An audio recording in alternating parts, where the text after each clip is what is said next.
नमस्कार दोस्तों, मैं हूं आपका होस्ट शुभम और बुक ज्ञान में आपका स्वागत है। एक पुरानी कहावत है, मंजिल उन्हें नहीं मिलती जिनके ख्वाब बड़े होते हैं, बल्कि मंजिल उन्हें मिलती है जो जिद पे अड़े होते हैं। लेकिन दोस्तों, आज मैं आपसे कड़वा सवाल पूछना चाहता हूं, क्या सिर्फ जिद काफी है? अगर मैं दीवार पर सर पटकने की जिद पकड़ लूं तो क्या दीवार टूटेगी या मेरा सर टूटेगा? हम सबके पास सपने हैं, हम सबके पास गोल्स हैं। मुझे आईएएस बनना है, मुझे 1 करोड़ कमाना है, मुझे फिट होना है। हम सुबह उठते हैं, मोटिवेशनल वीडियो देखते हैं, जोश में आते हैं और फिर 10 दिन बाद सब खत्म, बैक टू नॉर्मल। ऐसा क्यों होता है? क्यों 99% लोग शुरुआत तो करते हैं पर खत्म नहीं कर पाते? आज हम जिस किताब की गहराई में उतरने वाले हैं वो कोई आम किताब नहीं है। ये एक मिरर है जिसमें आपको अपनी हर नाकामयाबी का कारण दिखेगा। बुक का नाम है focus on the process by Thibaut Meurisse. आज की ये वीडियो कोई 10 मिनट की समरी नहीं है, ये एक 40 मिनट का मास्टर क्लास है। हम बात करेंगे उस सीक्रेट की जो लॉर्ड कृष्णा ने अर्जुन को गीता में दिया था। हम बात करेंगे उस माइंडसेट की जो एक आम इंसान को लेजेंड बना देता है। हम समझेंगे कि क्यों आपका गोल ही आपकी फेलियर का सबसे बड़ा कारण है। हैरान हो गए? थिबो म्यूरिस कहते हैं, आउटकम यानी नतीजा एक धोखा है, असली ताकत प्रोसेस यानी प्रक्रिया में है। अगर आप अपनी जिंदगी के अगले 40 मिनट मुझे देने को तैयार हैं तो मैं वादा करता हूं इस वीडियो के अंत तक आपका दिमाग बदल चुका होगा। तो कुर्सी की पेटी बांध लीजिए, क्योंकि आज हम मंजिल की नहीं, रास्ते की बात करेंगे। Chapter 1, the outcome epidemic. सबसे पहले आइए बीमारी को डायग्नोस करते हैं। ऑथर इसे कहते हैं द आउटकम एपिडेमिक। हम एक ऐसी दुनिया में जी रहे हैं जहां हमें बचपन से सिर्फ रिजल्ट देखना सिखाया गया है। स्कूल में बेटा 95% लाओगे तो साइकिल मिलेगी, फोकस ऑन आउटकम। ऑफिस में टारगेट पूरा करोगे तो बोनस मिलेगा, फोकस ऑन आउटकम। जिम में 10 किलो कम करोगे तो हैंडसम दिखोगे, फोकस ऑन आउटकम। हमें लगता है कि ये सही है, हमें लगता है कि बड़ा गोल सेट करने से हम मोटिवेट होंगे, लेकिन थिबो म्यूरिस कहते हैं कि ये सबसे बड़ा झूठ है। जब आपका पूरा ध्यान रिजल्ट पर होता है तो आपके दिमाग में क्या चलता है, आइए मैं बताता हूं। मान लीजिए आपका गोल है आईएएस ऑफिसर बनना। ये एक बहुत बड़ा आउटकम है।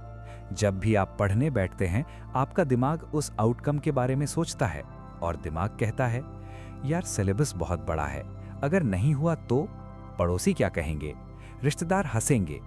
ये जो डर है ये परफॉर्मेंस एंजाइटी पैदा करता है। रिजल्ट का बोझ इतना भारी हो जाता है कि आप प्रोसेस यानी पढ़ाई पर फोकस ही नहीं कर पाते। आप फ्यूचर में जीने लगते हैं, और जो इंसान फ्यूचर में जीता है वो प्रेजेंट में एक्शन नहीं ले सकता। हम पहाड़ की चोटी को इतना देखते हैं कि हमारे पैरों के नीचे का पत्थर हमें ठोकर मार देता है। इसलिए ऑथर कहते हैं, stop looking at the score board. Imagine कीजिए, सचिन तेंदुलकर बैटिंग कर रहे हैं। अगर वो हर बॉल पर स्कोर बोर्ड देखें, अरे अभी 100 रन चाहिए, अरे अभी 90 रन चाहिए, तो क्या वो बैटिंग कर पाएंगे? नहीं, वो आउट हो जाएंगे। सचिन का फोकस सेंचुरी पर नहीं होता, उनका फोकस सिर्फ अगली बॉल पर होता है। सेंचुरी यानी आउटकम अपने आप बन जाती है जब वो हर बॉल यानी प्रोसेस को सही खेलते हैं। तो सवाल ये है, क्या आप अपनी जिंदगी में स्कोरबोर्ड देख रहे हैं या बॉल देख रहे हैं? Chapter 2, the cycle of excitement, dopamine trap. अब हम बात करेंगे उस साइकोलॉजिकल ट्रैप की जिसमें हम सब फंसते हैं। थिबोत इसे कहते हैं द साइकिल ऑफ एक्साइटमेंट। इसे ध्यान से समझिएगा, क्योंकि ये आपकी लाइफ की स्टोरी है।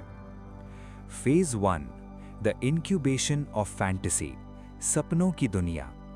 जब हम कोई नया काम शुरू करते हैं, मान लीजिए यूट्यूब चैनल शुरू किया, पहले दिन हम बहुत एक्साइटेड होते हैं। क्यों? क्योंकि हमारे दिमाग में डोपामीन रिलीज होता है। हम विजुअलाइज करते हैं कि मेरे 1 मिलियन सब्सक्राइबर्स होंगे, मैं फेमस हो जाऊंगा। हमें लगता है कि ये एक्साइटमेंट ही हमारी ताकत है। लेकिन दोस्तों, ये ताकत नहीं है, ये नशा है। हम रिजल्ट के नशे में हैं। Phase 2, the Cliff of reality, हकीकत की चट्टान। अब काम शुरू होता है। पहली वीडियो बनाई, एडिटिंग में 10 घंटे लगे, अपलोड किया, व्यूज कितने आए? 15। डोपामीन खत्म, नशा उतर गया। अब बचा क्या? सिर्फ बोरिंग मुश्किल काम। ऑथर कहते हैं, the initial excitement is borrowed energy, you have to pay it back with boring execution. यानी शुरुआती जोश उधार की एनर्जी है, इसे चुकाना पड़ता है बोरिंग मेहनत से। फेज 3, द क्रैश, हार मान लेना। जब रिजल्ट नहीं मिलता तो हमारा दिमाग एक्सक्यूजेस बनाना शुरू करता है। शायद YouTube मेरे लिए नहीं है, शायद मेरे पास अच्छा कैमरा नहीं है, और हम क्विट कर देते हैं। और फिर हम नया गोल ढूंढते हैं, चलो अब ट्रेडिंग सीखते हैं। फिर वही cycle, excitement, work, boredom, quit. इस साइकिल को तोड़ने का एक ही तरीका है, हमें बोर्डम यानी उबासी से प्यार करना सीखना होगा। सक्सेस ग्लैमरस नहीं होती दोस्तों, सक्सेस बोरिंग होती है।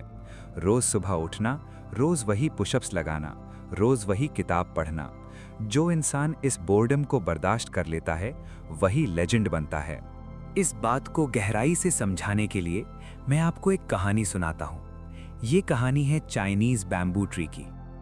एक किसान होता है, वो अपनी जमीन में बैम्बू का बीज बोता है। वो रोज उसे पानी देता है, खाद देता है, धूप का ख्याल रखता है। 1 साल बीत जाता है, जमीन पर कुछ नहीं दिखता, सिर्फ मिट्टी। 2 साल बीत जाते हैं, अभी भी कुछ नहीं। पड़ोसी आते हैं और उसका मजाक उड़ाते हैं, अरे भाई क्या कर रहा है, क्यों इस बंजर जमीन पर पानी बर्बाद कर रहा है, यहां कुछ नहीं उगने वाला। सोचिए उस किसान के दिमाग पर क्या गुजरती होगी। उसे कोई आउटकम नहीं दिख रहा, उसे कोई रिजल्ट नहीं मिल रहा, लेकिन वो रुकता नहीं है। वो अपने प्रोसेस पर विश्वास रखता है। 3रा साल, 4था साल, 4 साल तक वो रोज सुबह उठकर उस खाली जमीन की सेवा करता है। और फिर 5वें साल में एक चमत्कार होता है, जमीन फटती है और एक छोटा सा स्प्राउट बाहर आता है। और फिर जो होता है वो दुनिया देखकर दंग रह जाती है। अगले 6 हफ्तों मतलब 6 वीक्स के अंदर वो छोटा सा स्प्राउट 90 फीट लंबा पेड़ बन जाता है। 90 फीट, एक बिल्डिंग जितना ऊंचा। अब मैं आपसे एक सवाल पूछता हूं, क्या वो पेड़ 6 हफ्तों में बड़ा हुआ या उसे बड़ा होने में 5 साल लगे? जवाब है 5 साल। अगर वो किसान 4थे साल में 1 दिन भी पानी देना बंद कर देता तो वो पेड़ जमीन के अंदर ही मर जाता। पिछले 4 सालों में वो पेड़ सो नहीं रहा था, वो जमीन के नीचे अपनी जड़ें फैला रहा था। वो एक ऐसा फाउंडेशन बना रहा था जो 90 फीट की हाइट को संभाल सके। दोस्तों, हमारी जिंदगी भी ऐसी ही है। जब आप मेहनत करते हैं और रिजल्ट नहीं दिखता, तब आप फेल नहीं हो रहे होते, आप रूटिंग फेज में होते हैं। आप अपनी जड़ें मजबूत कर रहे होते हैं। दुनिया को सिर्फ 6 हफ्ते की सक्सेस दिखती है, viral video, exam result, promotion. लेकिन वो 4 साल का अंधेरा, वो प्रोसेस सिर्फ आप जानते हैं। इसीलिए तिबौ कहते हैं, trust the process not the progress.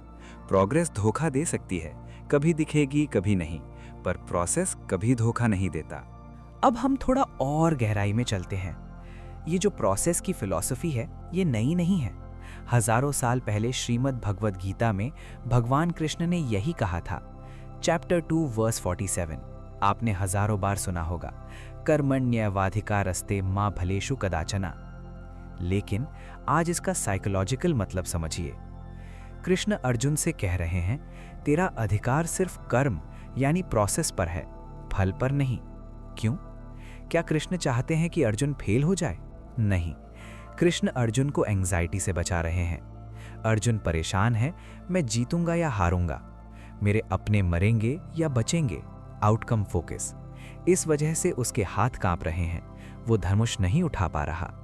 Krishna कहते हैं, अर्जुन रिजल्ट तेरे हाथ में है ही नहीं। हवा का रुख, दुश्मन की ताकत, किस्मत, ये सब वेरिएबल्स हैं। तेरे हाथ में सिर्फ एक चीज है, तीर चलाना, परफेक्ट एग्जीक्यूशन। जब अर्जुन ने आउटकम का मोह छोड़ा और प्रोसेस पर फोकस किया, तभी वो युद्ध जीत पाया। ज़ेन बुद्धिज्म में भी एक कमाल की कहानी है, द ड्रंकन आर्चर। एक तीरंदाज है, जब वो खाली मैदान में निशाना लगाता है, यानी जहां कोई इनाम नहीं है, उसका निशाना 100% परफेक्ट होता है। लेकिन जैसे ही आप वहाँ एक सोने का तमगा, गोल्ड मेडल रख देते हैं, उसका हाथ कांपने लगता है। उसका स्किल वही है, धनुष वही है, तो बदला क्या? The prize divided his mind, यानी इनाम ने उसका ध्यान बांट दिया। अब वो तीर पर 100% फोकस नहीं कर रहा, उसका आधा दिमाग गोल्ड मेडल पर है, और यही डिजायर उसकी कमजोरी बन जाती है। दोस्तों, जब आप एग्जाम हॉल में बैठकर ये सोचते हैं कि अगर मैं फेल हो गया तो पापा क्या बोलेंगे, तब आप उस पार्चर की तरह कांप रहे होते हैं। आपका आधा दिमाग आउटकम यानी पापा की डांट पर है। प्रोसेस फोकस का मतलब है आउटकम को ब्लाइंड फोल्ड कर दो, सिर्फ तीर पर ध्यान दो, सिर्फ क्वेश्चन पर ध्यान दो। यही निष्काम कर्म है। लेकिन दोस्तों, प्रोसेस पर फोकस करना आसान नहीं है, क्योंकि रिजल्ट तुरंत नहीं मिलता।